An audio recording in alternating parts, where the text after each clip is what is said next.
Hi, so here I have a 12-inch by 16-inch blank white canvas that I spray painted. I will show you the colors shortly. And right now I am just taping off the back edge because I will be pouring resin on here, and the tape will help to catch the drips and help clean up the back a lot easier than if I didn't put the tape down. This project was inspired in many ways, but one of the ways is by a YouTube channel that I follow called A Coastal Magnolia. I will link to her channel in the description, and she makes a lot of beautiful coastal art and sells what's called Mermaid Trash. So I'm going to be using her Mermaid Trash in this piece, and I'll explain a little bit later what that is. So I have spray painted the canvas, I have taped off the back, and I gave the back a little spritz with just some water. It helps to tighten the canvas as you're adding materials to the other side, so it helps to decrease any sagging in the middle. So I've got the canvas propped up on these little stools, and then what I'm going to do is take my painter's tape and tape off the edges, all of them, and make a dam. Those are the colors I used for the spray paint. This tape, what it will do is hold the resin pour in place for approximately the first 30 minutes, and then I will be removing the tape while the resin is still very, tacky and pliable, but it'll just prevent a whole bunch of it from running off the sides and creating waste. Most of this video, including this segment, is sped up to 2 times the speed, just for reference.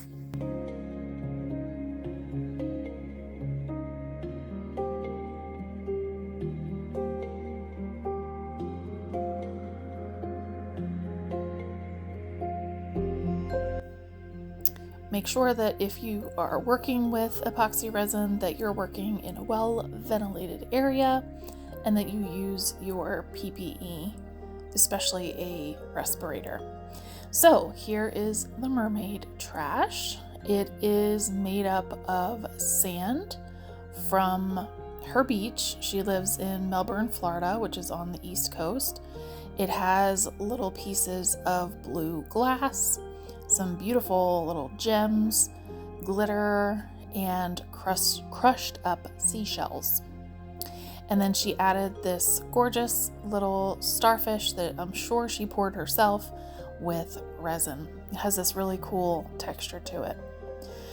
So that was my inspiration. I have so many more ideas for what to do with the Mermaid Trash.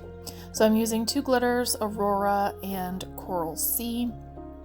They're both color shifty. I had a little piece of glitter stuck toward the top, but I gave up trying to pick it off. I thought that I might use that opal glitter, but I ended up not. If I do another one, or I should say rather, when I do another one of these, because I had so much fun making it, I might add the opal glitter between, right at the shoreline, between the ocean and the sand. So I'm using Promise brand tabletop epoxy. I really love fast set epoxy, but not for something like this where I need a lot of working time. So it may look like my stir stick is really dirty, which it sort of is, but it's all dried resin. I also try to reuse my cups as much as possible. I'll show you later how I clean out one of my cups after the resin hardens inside. Sometimes I will get little pieces of things in there and I just scoop them out. It's really no big deal as long as I catch them. I have 5 ounces. That's how much this particular cup will hold. So that's what I was working with in the back of my head. I thought I could mix up more if needed, but let's start with 5 ounces. Included in the PPE that you need when working with resin, make sure you have nitrile gloves. So I have some separate cups, and I'm going to pour off some of the mixed epoxy resin into the cups for the different glitters and the Mermaid Trash. I also decided to reserve some clear in some smaller cups just in case, which ended up being a good idea because you'll see I ended up needing more blue glitter later. I learned the hard way that resin does flash cure, so just pay attention to your working time. Flash cure means that it gets really, really hot and hardens very fast in the cup if you do not work with it fast enough. So I've got the Mermaid Trash in one of the cups. I believe there's roughly 2 ounces of resin in there.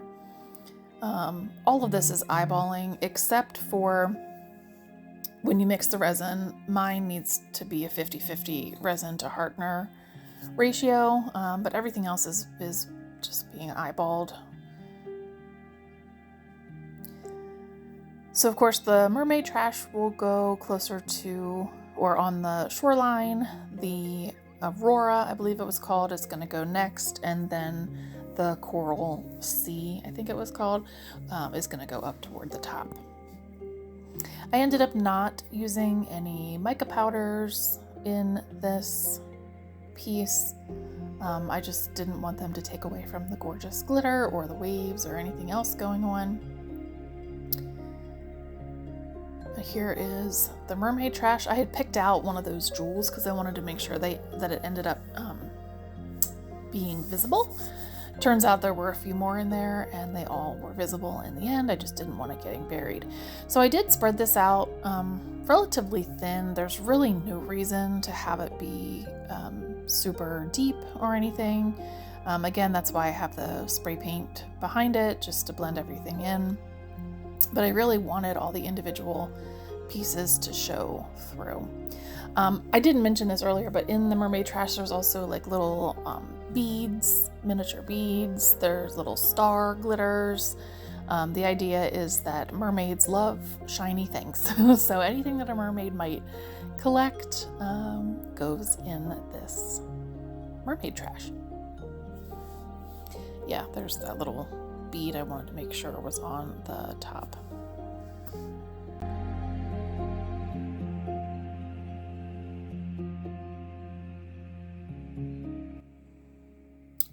Wanted to get every last drop out of that cup.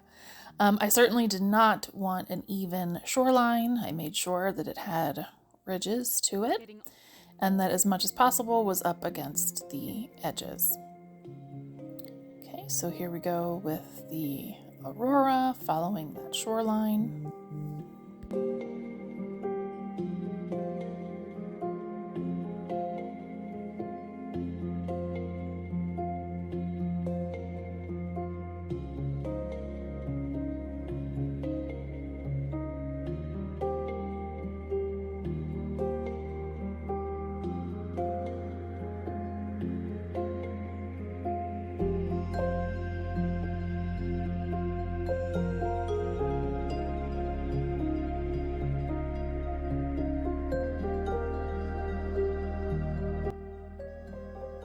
And just using my popsicle stick to push the glitter up against the Mermaid Trash and then feather it out toward the top just to help with blending.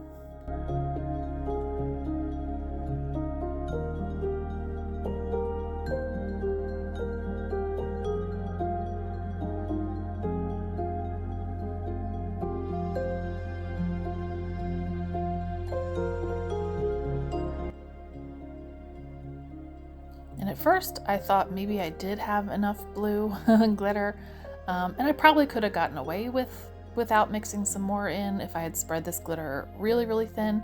But after all the spreading and everything, I did decide to take some of the clear glitter that I had poured off to the side, add some more of the, not clear glitter, clear epoxy resin off to the side, add some more blue glitter and add that in toward the top because it was just getting a little bit sparse, especially because my plan was, and I did in fact, remove the tape eventually, and I wanted the glitter to cover the edges of the canvas. So I did want to make sure I had enough for that. So doing my best now to spread out what I had, and then also blend in the Aurora glitter so that there wasn't a harsh transition.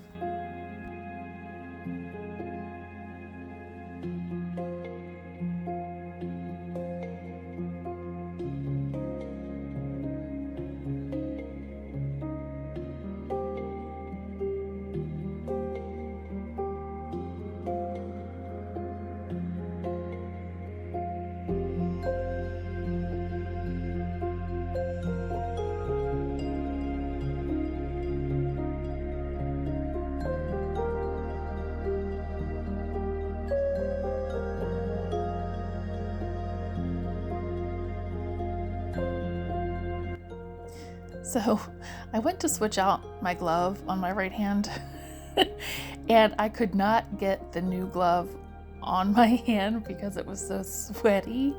It's the middle of July and I'm working in my garage, and while I do have ventilation, I do not have air conditioning. So yeah, that was the best I could do with my glove. Oh my goodness. But anyway, so yeah, I took the clear that was in those little cups, mixed them in with the blue glitter cup, added more glitter, and here we go. I'm much happier with the glitter coverage at this point. All right, so I'm going to take my heat gun with the heat, I would say, on like medium high. I certainly didn't want it too high because I did not want to burn the resin. I've got my nozzle attachment, which I will use when I go to make the waves. And then I give it a good spritz with isopropyl alcohol. I use 91%. That helps to pop the air bubbles.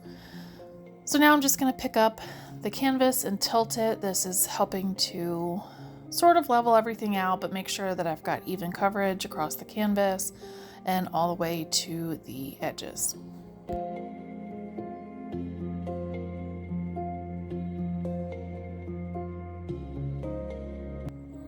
All right, I'm going to cover this with a food net and set a timer for 30 minutes.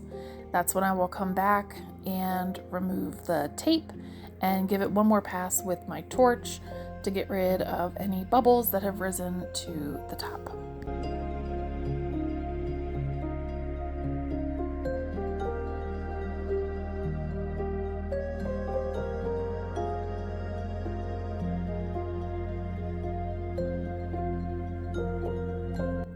I also give it a quick spritz with the isopropyl alcohol. Make sure you do it in that order: torch, then alcohol. Ask me how I know. Take a wild guess as to what might happen. All right, so I'm just taking my gloved finger and just kind of touching up the sides. Again, the resin is still wet. It's just a little more on the tacky side versus the really runny side. And just smoothing things out along all the edges.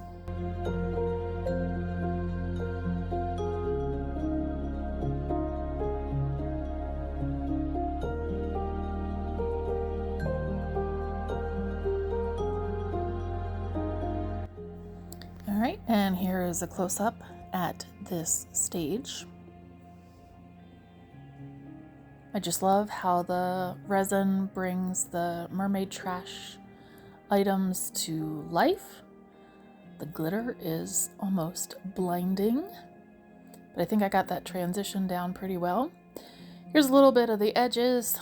They're not perfectly covered, but I'm happy enough with them because, again, I have that spray paint down to help with the coloring.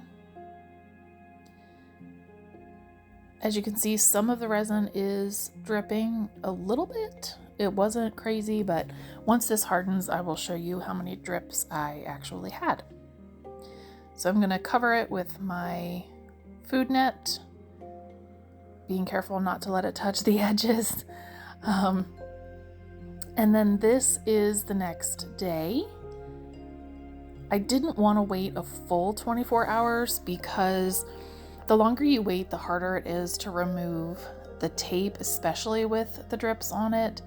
So I removed the tape. It wasn't terribly difficult. Any parts that were a little bit harder to pull off, I just had my box cutter there to help me get under those parts. So now I am retaping the back. I do not recommend that you just leave the same tape over and over for each pour. It makes cleanup a lot easier if you refresh it at each stage.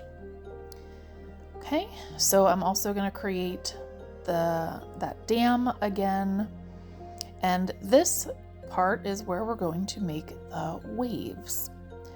So here's one of my formerly used cups, and it's a kind of a harder plastic cup, and what I do is I just squish it until part of the old resin releases, and then generally I can just pull it all out in one foul swoop. So I mixed up another batch. I believe this time I did 4 ounces. I did not do a full 5 ounces. And I added 1 drop of purple alcohol ink. Now that might seem a little odd, but the fast set resin that I've been using has a little purple tint to it, and I believe that is supposed to help with UV protection against yellowing. And so I don't know, it's just my own little experiment to see if it helps. This particular resin, the Promise tabletop epoxy, I have things that I've made over a year ago with it, and I don't expose them to direct sunlight, but none of them have yellowed with this brand. So I wasn't terribly worried, but I thought, hey, why not? It can't hurt to add 1 little drop of purple alcohol ink to help with that. So I saved the tiniest little bit of resin in my cup, and that's going to be where I add the white epoxy dye to make the waves. So I did not pour the clear resin over all of the Mermaid Trash. I only poured it over just the top portion because that's where I'm going to start my waves. But I knew that I wanted a whole bunch of waves all the way to the back of the canvas, so I just covered the majority with clear resin. Giving it a little torch, trying to be careful not to torch the tape. And then there's a little spritz with the isopropyl alcohol. This is the epoxy dye that I use. It's just a white epoxy dye. I am almost out of it, but I just got it from Amazon. Just 1 drop will do. I want the waves to be fairly opaque. And so what I'm going to do is set that to the side, cover the canvas with my food net, and set a timer. Now, I was doing this in the morning, and I needed to get my son to camp, so I, in a perfect world, would have set a timer for 30 minutes. I think I only had about 20 minutes. But that's fine. You just want the resin to thicken up just a little bit before you go to pour the white resin onto the canvas and then blow out the waves. It just helps with maintaining cells. Okay, so I took the tape off of the sides, and then I'm just smoothing out the clear resin.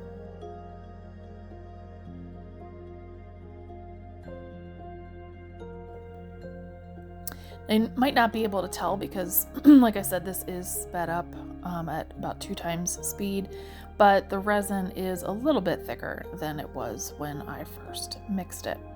So taking my popsicle stick and drizzling it on, in hindsight, I probably would have made it a little bit thicker of a line. Like, I'm trying to make it a little bit thicker, but I think I could add even more when I go to make this again.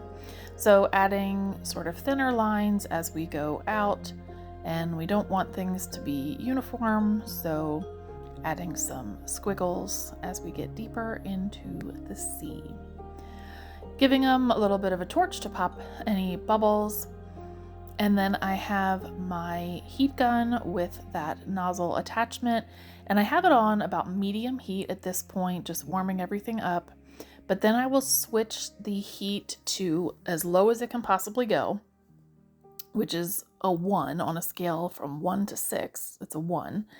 But then I have it on high air. I have a low setting and a high setting, so I have it on high air.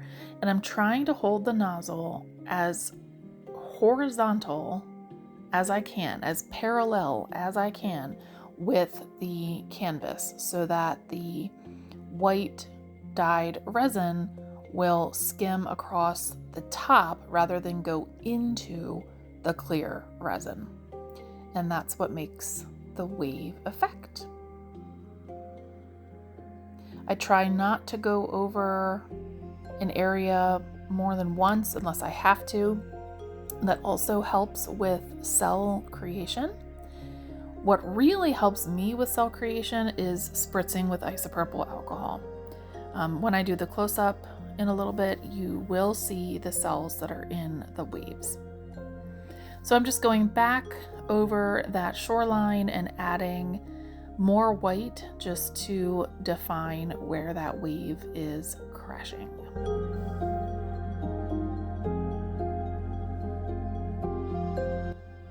And just hitting it with that heat gun on, like I said, low heat, high air, very quickly, just to help blend that in a little bit. Spritzing with isopropyl alcohol also helps with getting rid of any bubbles. All right, so that gorgeous starfish that came with my Mermaid Trash belongs right there. So I just stuck it onto the wet resin, knowing that it will adhere as the resin dries. So as you can see, those gorgeous cells make such realistic movement, as unrealistic as a mermaid beach may be. The waves are pretty darn cool. I just love them.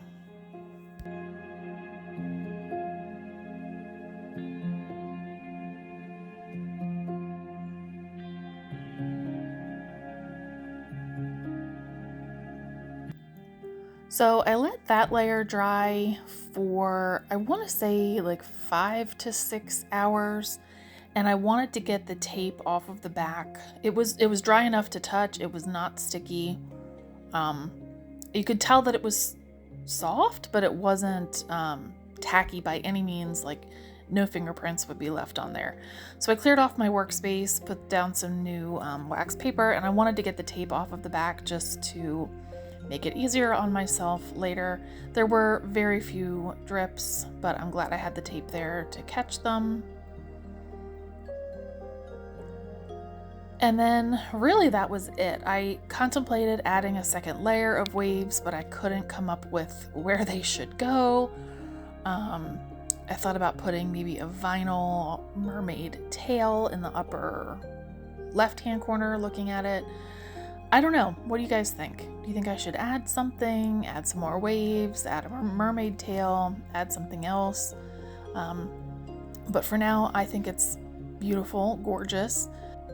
There's a strange reflection on the left-hand side. I don't know, my camera on my phone was doing something weird, but here it is in the natural light. Let me know what you think, and thanks for watching. Bye-bye.